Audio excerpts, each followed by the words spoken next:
Okay, this is almost the same thing I did with some other. We didn't use Lego. I can't remember what we did use at another school 10 years ago. A traffic program that I worked. So I'll talk you away how this goes through. But I think the question is how are we going to be able to use this in the future? So I'll give two answers for that: a virtual one and a real one. The real one is I'm not. I'll be retiring at the end of the next year, and from what you're saying, we won't even hardly be able to get to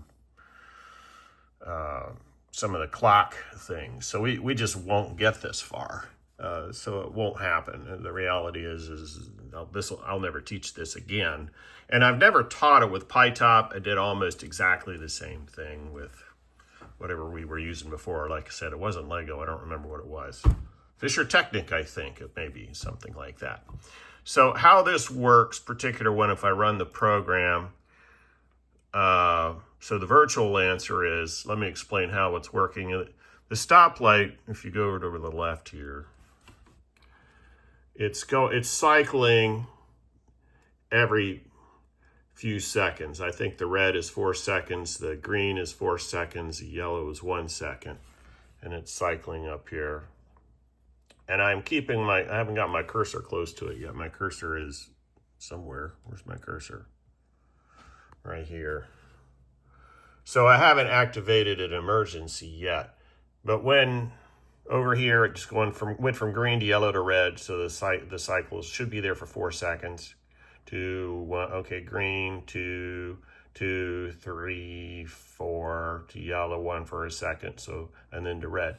So then when I get close to it, let's see if I can get close to it.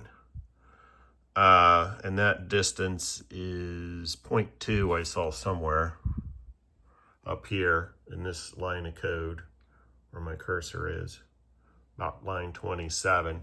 Then it will cycle into emergency. And so if I can get close here, and there we go. And right away it goes to green.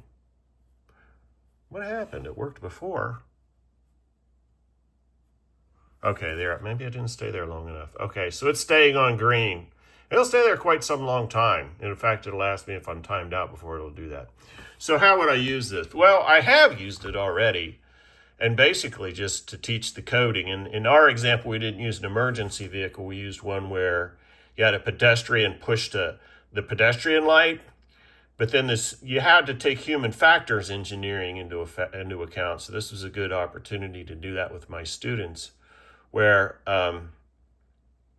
what if somebody pressed that button and you made that traffic stop, and the guy that you made stop is now 20 feet away from the guy that pushed the button?